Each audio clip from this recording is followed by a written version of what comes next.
Rizal Faroki. Di sini saya sebagai konselor.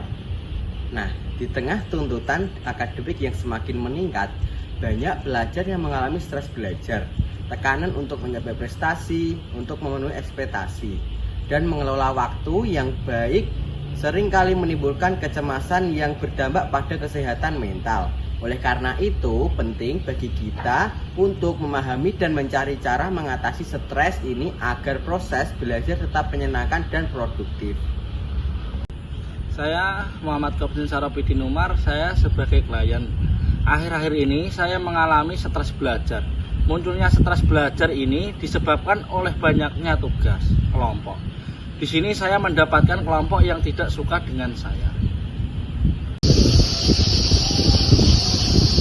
Nah, tujuan dari konseling ini terdapat peningkatan kesejahteraan umum, mendorong klien tetap menjaga keseimbangan antara kehidupan akademik dan kehidupan lainnya, seperti hobi atau interaksi sosial. Yang selanjutnya yaitu pengembangan strategi coping. Jadi, konselor mengajarkan klien untuk tetap menjaga atau mengatasi kecemasan belajar atau kebingungan saat menghadapi masalah.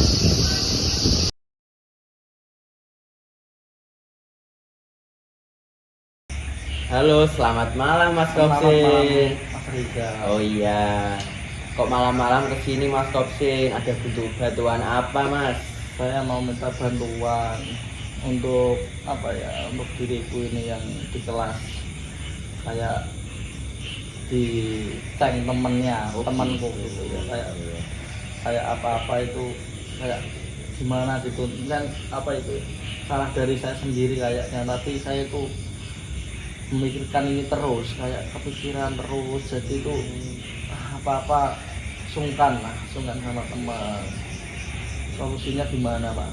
Nah, sebelumnya Mas Kopsin itu apa, stres belajar atau pertemanannya itu bertengkar atau gimana Mas? Ya kayak stres belajar, iya, saya sibuk dengan kerjaan juga kayak gitu. Sebelumnya semester berapa Mas? Saya sekarang semester 3. Oh, semester 3 ini mau UAS ya Mas? Iya, mau UAS ini. Iya, tadi stres belajar sama nggak fokus pekerjaan ya Mas, jadinya ya Mas? Jadinya saya tidak gitu. bisa membagi waktu untuk teman, untuk membuat tugas untuk UAS. Jadi teman-teman itu kayak ngeceng bahasanya itu apa? Kayak mengucilkan atau gimana? Ya kayak seperti itulah, ada kesalahan sedikit, mungkin nggak sedikit, kayak gimana ya, kan udah terlanjur tapi kayaknya gimana, jadi membuat hati saya atau perasaan saya itu sungkan atau gimana, jadi itu membuat beban pikiran saya Pak. Ya, terus stres belajarnya itu dalam proses pembelajaran atau diberi tugas kerja sama atau gimana? Iya, kayak tugas kelompok kerja sama, tapi saya itu tidak bisa meluangkan waktu untuk mengikuti kerja kelompoknya itu sendiri. Oh, jadi Mas Kopsin ini sendiri itu tidak bisa memanage waktu antara kerja sama kuliahnya. Oh gitu. Bisa membagi waktu. Oh, iya. Saya mau minta solusinya biar saya bisa membagi waktu dan menjadi lebih giat lagi untuk belajar.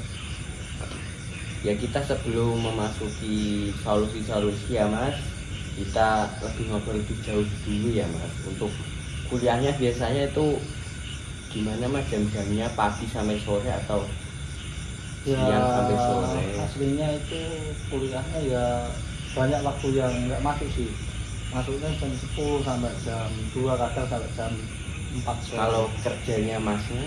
Kerja saya masuknya kerjanya malah masih ada jam kuliah, jam 2 siang masih sudah berangkat.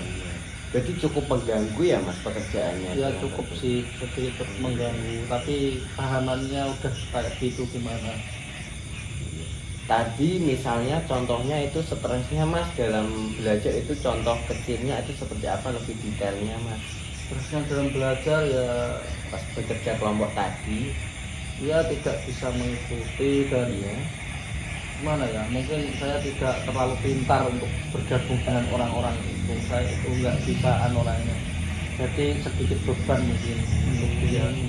Iya bener mas, mungkin mas Topsin itu langkah pertama itu bisa memanage waktu dulu mas, antara mas Topsin antara kuliah dan kerjanya gitu. Jadi mas Topsin itu harus bisa memanage waktu dan menentukan goalsnya lah mas. Jadi harus seimbang, harus balance, jadi nggak campur aduk. Misalnya mas Topsin misal punya tugas dicatat dulu lah, dicatat untuk Di list dikerjakan, ya. ya di list biar tidak lupa tentunya mas. Itu harus di plan seperti itu, di plan biar tidak lupa tentunya, biar gak mengganggu pekerjaan juga tidak mengganggu perkuliahan gitu. Ntar bisa dikerjakan dulu baru fokus gitu. Soalnya bukan lagu lama mas, mahasiswa itu kuliah sambil bekerja sudah banyak mas. Dulu jenengan juga kakak-kakak kelasnya jenengan itu sudah kuliah sambil bekerja juga banyak. Jadi mas Topsen harus bisa fokus gitu, harus bisa fokus biar tidak stres juga gitu. Kalau mas Topsen stres misalnya ya mas, stres untuk tugasnya gitu, itu mas kalau bisa membuat goals atau berbaur sama teman setelah kerja mas, untuk tanya-tanya gitu. Tentunya tanya, kalau mas tidak bisa itu tanya. Mungkin saya kayak gitu ya, cara aktif bertanya. Oh iya.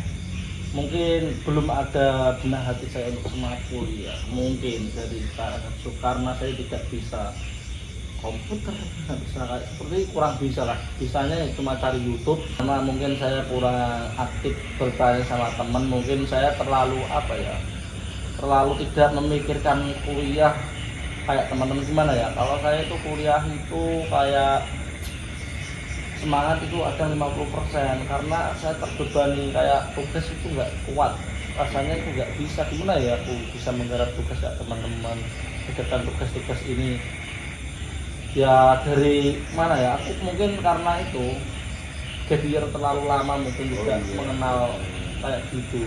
Biar berapa tahun mas? 4 tahun. 4 tahun lama sekali ya mas. Nah, iya, kayak gitu. Mungkin saya tidak mendalami dulu ya, jarang.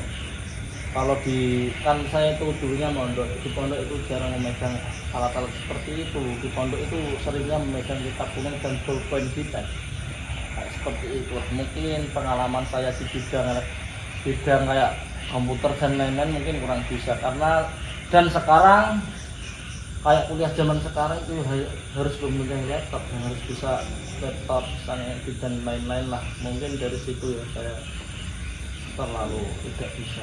Jadi itu kalau di kelompok itu saya kayak mau apa gini kurang paham gitu. Kalau saya mencari ini kurang bisa lah. Jadi itu saya itu malu ya, sedikit mungkin malu lah, sungkan.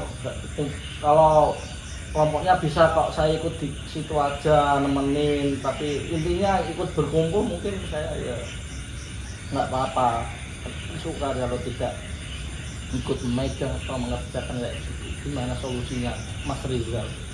Nah tadi kan mas Topsen cukup bingung ya antara mengerjakan tugasnya itu caranya bagaimana. Nah itu solusinya mas Topsen lebih aktif untuk bertanya gitu, bertanya sesama teman, bertanya ke dosen. Itu nggak usah ragu, nggak usah malu mas. Tentunya kan ini pekerjaan tugasnya kelompok ya mas, itu dikerjakan sama-sama. Mas Topsen bilang saja, ini saya bisanya ini gini kak, gini saya dibagiin tugas apa kak gitu, ntar sebisanya saya bantu kak gitu. Ntar kalau mas Topsen masih nggak bisa, tanya saja gitu, nggak apa-apa mas. Ntar kalau soal pekerjaan itu mas Topsen bisa membuat goals seperti tadi yang saya sebutkan mas, membuat plan biar fokus kerjanya, antara kerja sama kuliah biar balance mas gitu. Yaitu pertama itu lebih aktif berbaur, bertanya. Kan ada pepatah mas, malu bertanya sesat di jalan. Nah benar sekali mas, itu kuncinya bertanya ya mas gitu.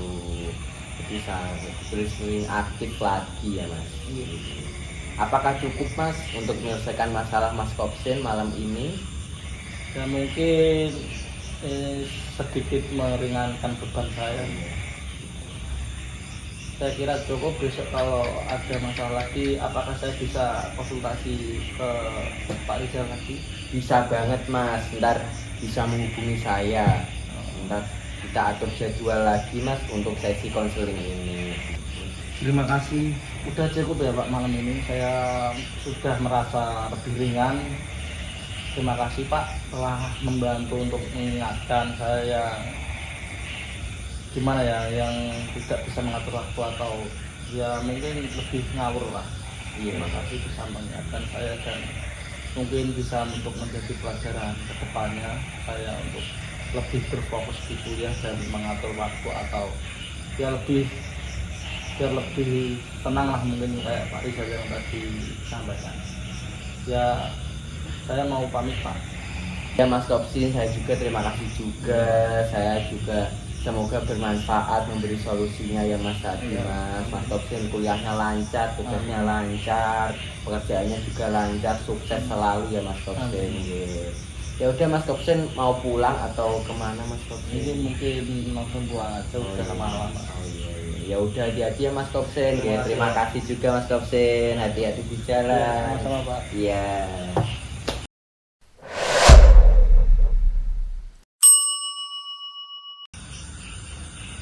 Nah teman-teman, kesimpulan dari konseling tadi itu kita harus bisa memanage waktu tentunya dan membuat plan-plan itu sendiri.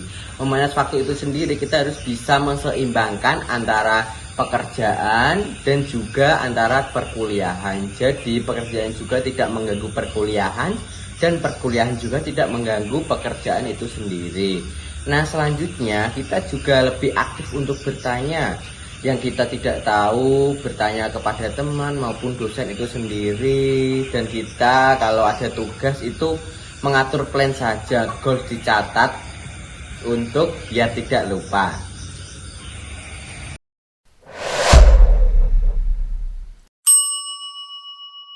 Untuk rencana tidak lanjut, tadi saya sudah berkomunikasi dengan klien juga merasa lega dan klien juga saya mintai untuk konseling lagi juga siap. Ntar antara saya dan klien akan mengatur jadwal lagi untuk konseling lagi.